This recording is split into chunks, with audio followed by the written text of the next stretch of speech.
Good morning. My name is Elizabeth Carter. I am a second year studying international affairs and international policy.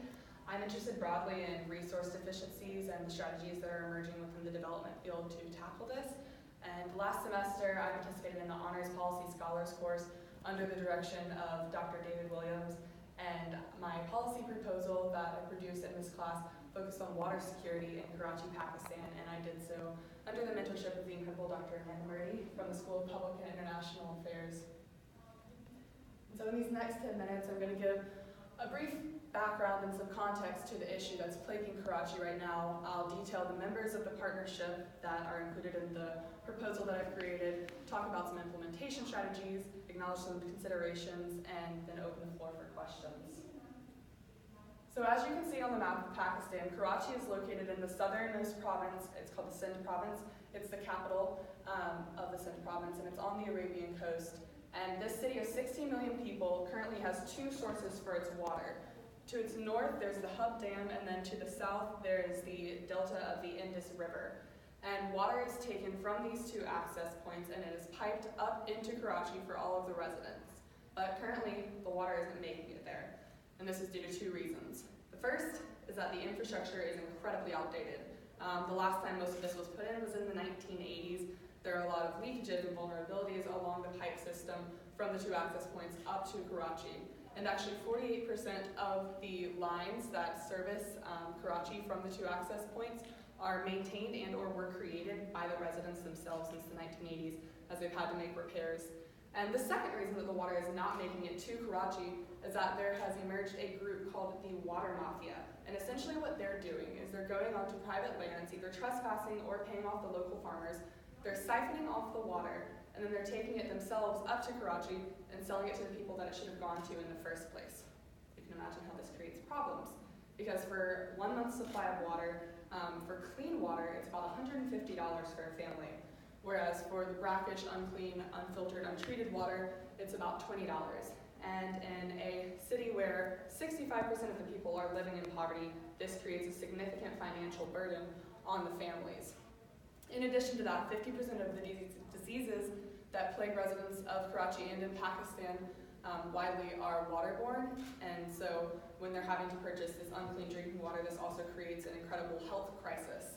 And the effect of this is that Karachi, or Pakistan, as a country, is placed 118th globally for life expectancy, because essentially what's happening is residents are buying the $20 water because that's what they can afford. They're getting sick from it, they're not able to go to work, they're then having to forfeit that day's wage, they're having to pay for health bills for themselves and their children, they have even less money, and they turn around and buy the same unclean drinking water all over again. You can see how this cycle is self-perpetuating. So what is there to do?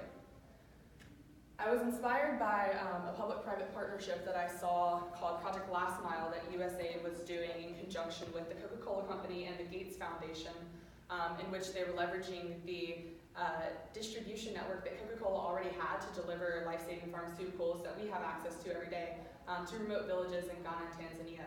And I thought, maybe something like this would work in Karachi too, because a public-private partnership at its essence is leveraging existing private resources and using those for a public purpose.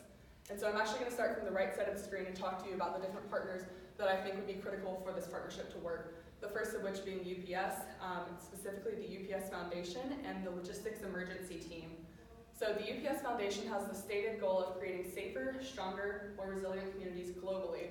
And the Logistics Emergency Team is an entity housed within UPS that sends a team into an area that's experiencing a humanitarian crisis. They identify the most critical vulnerabilities, and then they come up with short-term solutions to address the issues while also working with the community to come up with long-term solutions to address whatever they're facing. And so both of these entities, both the Foundation and LET, have addressed issues similar to this before, and so I think they'd be interested not only because that's their purpose, but also this would be a great PR move for UPS and a philanthropic venture which they could partake. The second entity which would be critical for this partnership is the Karachi Water and Sewerage Board. As their name suggests, they deal with all things related to water and sewage in Karachi, and they are essentially the municipal arm of this partnership. They act as a liaison between the outside entities, the local government, and the state government. The two other partners that I'd like to highlight, and I'd argue that they are the most important, is the Iranji Pilot Project and the Hisar Foundation. So the Iranji Pilot Project was started in the 1980s, and since 1994 they've been providing resources and assistance to residents who are seeking to repair the infrastructure that should be delivering water to them. And then the Hisar Foundation, for the last couple of years, has hosted conferences during the summer to provide a forum for local residents to really identify what the daily needs that they have are and the problems that they're facing, and make them feel like they have a voice. And so I think that those two partners are the most important because at the end of the day, we're coming in and delivering a service to the residents, but if this isn't something that the residents feel like they're a part of or that they may even need, then the project needs to stop. And so how do we actually implement this and make sure that we're acknowledging that? Well, the first step is going in and talking to people. Through focus groups and census data, we can go in and say, hey, is this something you need? Is this something you want? What are the social and cultural nuances that we're not understanding?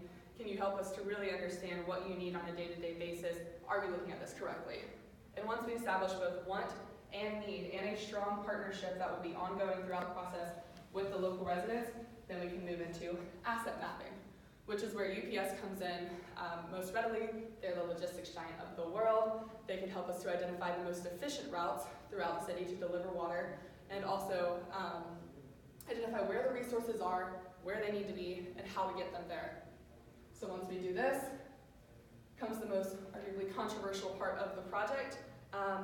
So in any policy, the way to make it the most effective is to make sure that the most people are benefited in the most ways that they possibly can. Now, if we were to step back and say, all right, we have a policy here, we want to build a public-private partnership, sounds like a lot of people will probably be on board. Who's not going to be? The water mafia. We're taking away their livelihood, their income. What do we do about this? They're likely to heavily oppose this partnership. So what if we include them in the workforce? They already know where the water exists, how it needs to get there, and to where it needs to go. So if we can leverage that capacity that they already exercise and include them in the workforce, then we disincentivize them from opposing the policy. Now, after we do this, what we should see is an uptick in the local health and the economy. If people are able to get the safe drinking water, they're able to go to work, they're able to participate in the local economy, and the 3.94% GDP that is lost every year due to water-related illnesses, that gap should start to close. But at this point, I want to acknowledge a couple of considerations because this is a very complex policy proposal for an even more complex issue. The first thing that I want to acknowledge is the possibility of community resistance. If the community doesn't want this or doesn't think that this is a viable way to address the problem that they're experiencing, full stop, the project ends. That's the most important part. It's not our responsibility or our right to go in and impose a solution on a community. So it's important that they feel enfranchised throughout the process and they feel like their voice is being heard. The second consideration that I've had to wrestle with are field enforcement mechanisms. What happens if the water mafia, who is currently engaged in corrupt activity, falls into corruption again? What do? We have the same problem. And so I think the nature of the public-private partnership is advantageous in this case because you have multiple entities around the table. You have the Hisar Foundation and OPP who are incentivized to make sure that the community is getting what they need, and so that acts as an enforcement mechanism to be a check on the workforce, on the Karachi Water and Sewerage Board. Everyone else is checking on each other and there's greater accountability. And I also think that in the same sense, the partnership collapse possibility is mitigated because you have so many people at the table, and I imagine this to be a multi-year process where everyone is around the table talking about what exactly their responsibilities are and what the repercussions would be if they were to not fulfill one of those responsibilities. So I've tried to stay off my soapbox for most of this because I think this is a really important issue. I feel very passionate about it, but I'd like to end with a sobering statistic. And that is that every 10 minutes in Pakistan, a child dies because of a water-related illness. And I'm not saying that public-private partnerships are a silver bullet, but I think in Karachi, they might be a pretty good place to start. Thank you. I'd like to open up the floor for questions.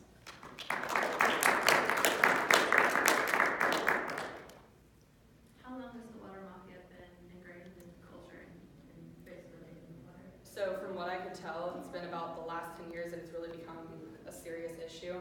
But of course, the records on this are not great because no one's going out and saying, oh yeah, I joined the water mafia today. Been here since then. Do you know if we've tried to do anything before? If there's been any like resistance with U.S. involvement in Pakistan? So there's definitely been resistance to U.S. involvement in the Middle East, probably. To my knowledge, we haven't tried to do, like the U.S. or UPS, haven't tried to do anything in Karachi specifically. I know that the most prevalent actors in addressing this issue have been the Hisar Foundation and OPP in Karachi, and specifically in the townships there. And so that's why I was really interested in including them in this, because they've been involved for almost 30 years now, and they have the knowledge that they've accrued over that time. What kind of level of economic concessions to the water mafia, I mean, included in the process, you think it would take for them to back that kind of policy as opposed to keeping doing what they're doing? What kind of, I guess, how? Yeah, so I think it would be the conjunction of not only legal ramifications of you're not going to do this anymore because what you're doing is illegal, and we have greater accountability now because we're bringing in more entities, but also identifying exactly how much they're making and being able to compensate for that in a way that is cognizant of what they should be making in the local economy. I don't have exact numbers on that, but that's something I would look into more. Yeah. What about this particular city interests you? I'll be honest, I was looking at the news and I found this and thought it was really interesting because it said water mafia. I was like, what's the water mafia? And then as I did more into it, I was interested. So I'm international affairs and I'm interested in learning a little bit more